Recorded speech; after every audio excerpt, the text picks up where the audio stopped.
نحمده ونصلي ونسلم على رسوله الكريم اعوذ بالله من الشيطان الرجيم بسم الله الرحمن الرحيم وَإِذْ قَتَلْتُمْ نَفْسًا فَادَّارَأْتُمْ فِيهَا وَاللَّهُ مُخْرِجٌ مَا كُنْتُمْ تَكْتُمُونَ فَقُلْنَا اضْرِبُوهُ بِبَعْضِهَا كَذَلِكَ يُحْيِي اللَّهُ الْمَوْتَى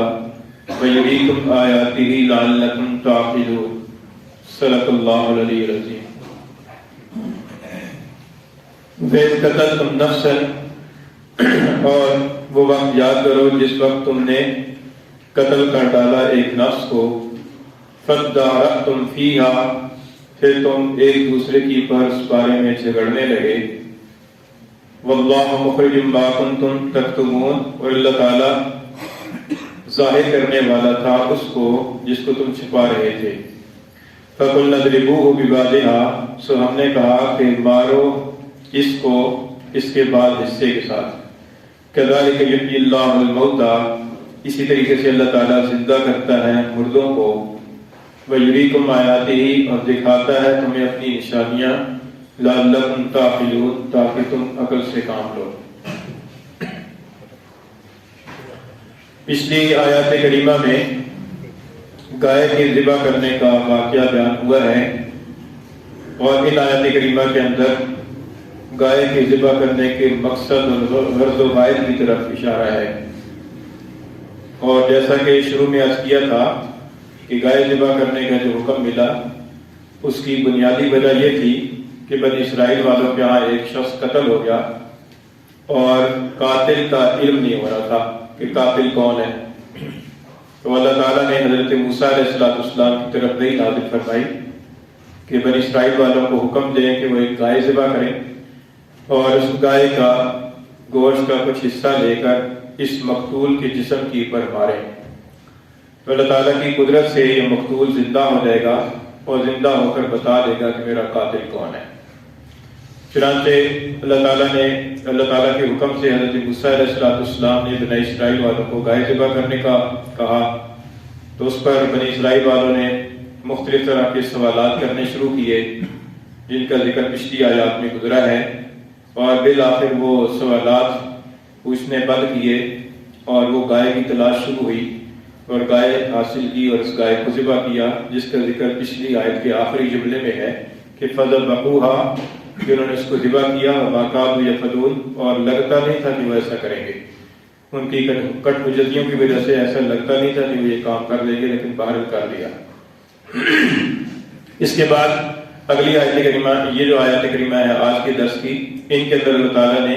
یہ بیان فرمایا کہ وَإِذْ قَتَلْتُمْ نَفْسًا فَادَّارَأْتُمْ فِيهَا، کہ جب تم نے ایک جان کو قتل کر دیا، یعنی تمہارے بڑوں نے، کیونکہ نزول قرآن کے وقت تو وہ لوگ موجود نہیں تھے، وہ تو صدیوں پہلے کے لوگ تھے۔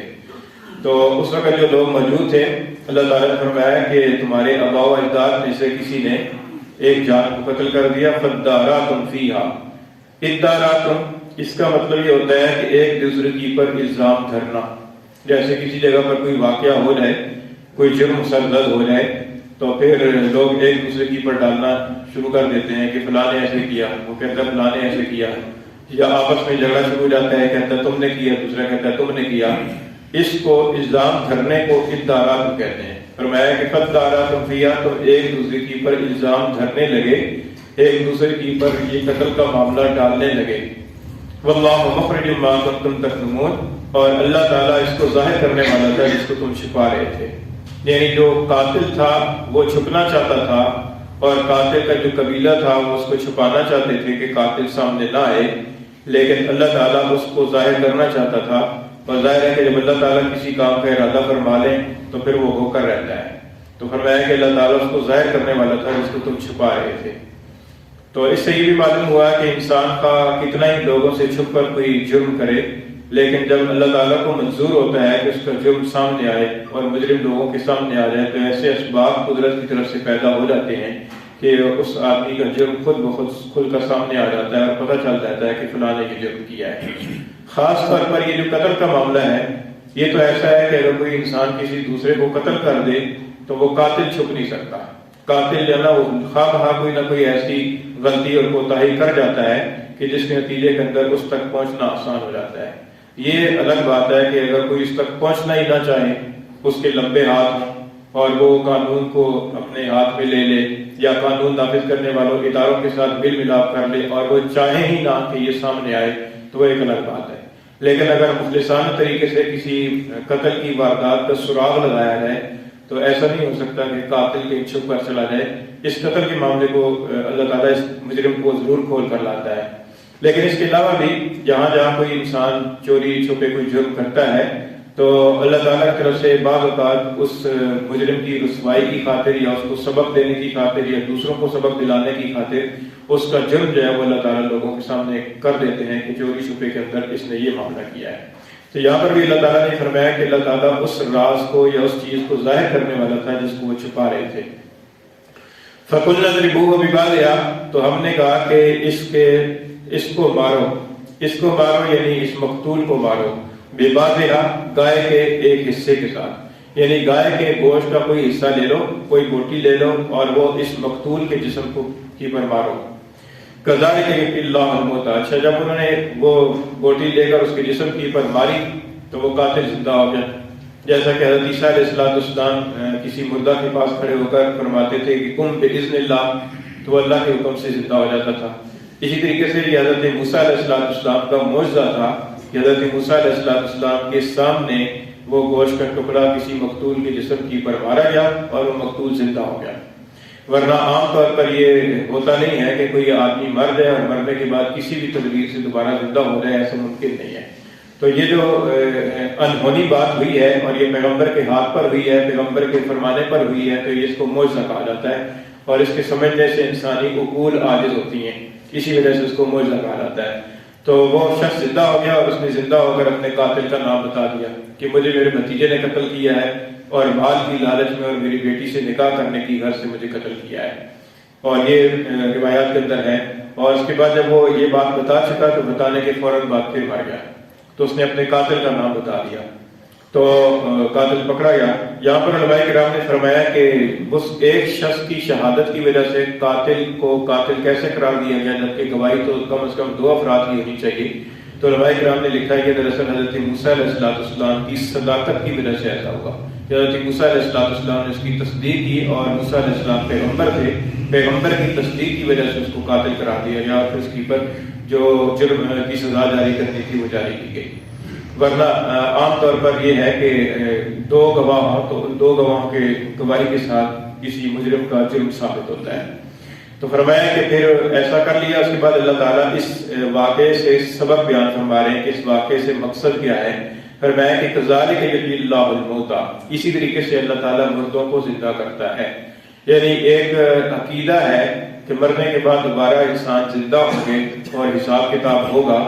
تو یہ جو عقیدہ ہے، عقیدے کے دلائل تو اپنی جگہ پر موجود ہیں، لیکن بعض اوقات اللہ تعالیٰ اس عقیدے کو ظاہر کر دیتے ہیں کسی پیغمبر کے ہاتھ پر یا کسی اور طریقے سے، تاکہ لوگوں کے مشاہدے کے اندر یہ بات آ جائے اور وہ اس بات کا انکار نہ کریں۔ کیونکہ بنی اسرائیل والے ابھی غلامی کی زندگی سے نکل کر آئے تھے اور ان کا عقیدہ آخرت بھی کمزور تھا اور گائے کے تقدس کا بھی ان کا عقیدہ ان کے ذہنوں کے اندر پختہ تھا۔ تو ان دونوں عقائد کی تشریح کے لیے اور وضاحت کے لیے ایک تو ان کے ہاتھوں سے گائے ذبح کروائی گئی تاکہ ان کے ذہنوں کے اندر گائے کا جو تقدس ہے وہ ختم ہو، اور دوسرا یہ کہ ان کا آخرت کو جو عقیدہ کمزور ہے کہ دوبارہ پتہ نہیں کیسے زندہ ہوتے ہیں، تو اللہ تعالیٰ نے یہ منظور فرمایا کہ ان کو ایک مردے کے زندہ کرنے کا مشاہدہ کرا دیا جائے تاکہ وہ اپنی آنکھوں سے دیکھ لیں اور آنکھوں سے دیکھ کر اس بات کا یقین تازہ کر لیں کہ واقعی اللہ تعالیٰ زندہ کرنے پر قادر ہے۔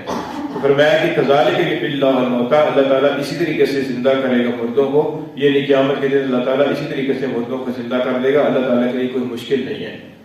اور دوسری نصیحت یہ کہ وَیُرِیکُمْ آیاتِہ، کہ اللہ تعالیٰ تمہیں اپنی قدرت کی نشانیاں دکھلاتا ہے۔ یعنی اللہ تعالیٰ کے جو عام قوانین جو بنے ہوئے ہیں نا، قوانین فطرت جن کو کہا جاتا ہے، وہ بھی اللہ تعالیٰ ہی کے بنائے ہوئے ہیں، لیکن ان قوانین فطرت کے مطابق چونکہ انسان بار بار ان کا مشاہدہ کرتا رہتا ہے، بار بار دیکھتا رہتا ہے، تو اس کے نتیجے کے اندر اسے وہ کوئی انہونی نہیں لگتی۔ حالانکہ وہ بھی اگر دیکھا جائے تو انہونی ہی ہے کہ جیسے کسی انسان ایک عورت کے پیٹ سے ایک زندہ بچے کا نکل آنا کہ جو پہلے نہیں تھا اور وہیں پر بنا تیار ہوا اور بن کر زندہ سلامت ماں کے پیٹ سے باہر آ گیا، تو اب اگر دیکھا جائے تو یہ بھی اللہ تعالیٰ کی عجیب و غریب قدرت کی نشانی ہے۔ لیکن چونکہ یہ بار بار مشاہدے میں آتی رہتی ہے، اور انسان روزانہ ہی اس کا مشاہدہ کرتا رہتا ہے اور سنتا رہتا ہے، تو اس وجہ سے انسان سمجھتا ہے کہ شاید یہ تو کوئی قانون فطرت ہے، ایسا ہونا ہی چاہیے، حالانکہ یہ بھی اللہ تعالیٰ کی قدرت ہے۔ اسی طریقے سے سورج کا روزانہ مشرق سے طلوع ہونا، یہ بھی اللہ تعالیٰ کی قدرت ہی ہے کہ روزانہ مشرق سے طلوع ہوتا ہے اور ایک وقت مقررہ کی پر طلوع ہوتا ہے اور اپنا سفر جاری کر کے مغرب میں غروب ہو جاتا ہے۔ اور اگر اس کی بجائے یہ بیان کیا جائے کہ قیامت کے دن قریب جو ہے نا وہ سورج مغرب سے طلوع ہوگا تو ایک عجیب و غریب بات لگتی ہے، حالانکہ دیکھا جائے تو مشرق سے طلوع ہونا یہ بھی اللہ کی قدرت سے ہے اور مغرب سے طلوع ہونا یہ بھی اللہ کی قدرت سے ہے، لیکن اللہ تعالیٰ کی قدرت کے وہ جو کارنامے ہیں، جو کرشمے ہیں، جو ہماری نظروں میں بار بار ہمارے سامنے آتے رہتے ہیں، اس کے نتیجے کے اندر ہمارا ذہن جو ہے نا ایک قاعدے کو لیے کو اپنے ذہن میں بٹھا لیتا ہے کہ واقعی ایسا ہونا چاہیے، لیکن جب اس کے برعکس کوئی ہوتا ہے تو پھر یہ اللہ تعالیٰ کی قدرت کی نشانی سمجھا جاتا ہے۔ اس لیے فرمایا کہ وَيُرِيكُمْ آيَاتِهِ کہ اللہ تعالیٰ تمہیں اپنی قدرت کی نشانیاں دکھلاتا رہتا ہے۔ عجیب و غریب انہونے واقعات دنیا کے اندر کائنات میں ہوتے رہتے ہیں، انسان جو ہے نا وہ مرتے مرتے بچ جاتا ہے، بچتے بچتے مر جاتا ہے، اور انسان جو ہے نا مختلف طریقوں سے انسان کے اوپر مختلف طرح کے حالات طاری ہوتے ہیں، تو اس کو اگر دیکھا جائے تو اللہ تعالیٰ اپنی قدرت کی نشانیاں دکھلاتا رہتا ہے لعلکم تعقلون، تاکہ تم عقل سے کام لو، تم سمجھو۔ لیکن چونکہ ہم ان نشانیوں کے اندر غور و فکر نہیں کرتے اور جس طریقے سے غور و فکر کرنا چاہیے، تو اس لیے ان نشانیوں سے کم حق کو سبق حاصل نہیں ہوتا کہ جو اللہ تعالیٰ کی قدرت کی نشانیاں مختلف اوقات کے اندر مختلف علاقوں میں ظاہر ہوتی رہتی ہیں۔ تو یہ اللہ تعالیٰ نے اسباق دیے کہ ایک تو اس واقعے سے ایک مردوں کو زندہ کرنے کا جو عقیدہ ہے اور قدرت کی ایک نشانی ہے اس کو تازہ کیا جائے، اور دوسری ایک اللہ تعالیٰ کی اور جو قدرت کی نشانیاں ہیں تو ان کے اندر بھی غور و فکر سے کام لیا جائے۔ فرمایا کہ وَإِذْ قَتَلْتُمْ نَفْسًا اور جب تم نے قتل کر دیا ایک جان کو، فَادَّارَأْتُمْ فِيهَا پھر تم اس بارے میں ایک دوسرے کے اوپر الزام جھڑنے لگے، وَاللَّهُ مُخْرِجٌ مَا كُنتُمْ تَكْتُمُونَ پر اللہ تعالیٰ ظاہر کرنے والا تھا اس راز کو جس کو تم چھپا رہے تھے۔ فَقُلْنَا اضْرِبُوهُ تو ہم نے کہا کہ اس کو مارو بِبَعْضِهَا اس کے بعد حصے کے ساتھ، كَذَلِكَ يُحْيِي اللَّهُ الْمَوْتَى اس طریقے سے اللہ تعالیٰ زندہ کرتا ہے مردوں کو، وَيُرِيكُمْ آيَاتِهِ اور تمہیں دکھاتا ہے اپنی نشانیاں، لعلکم تعقلون تاکہ تم سمجھو۔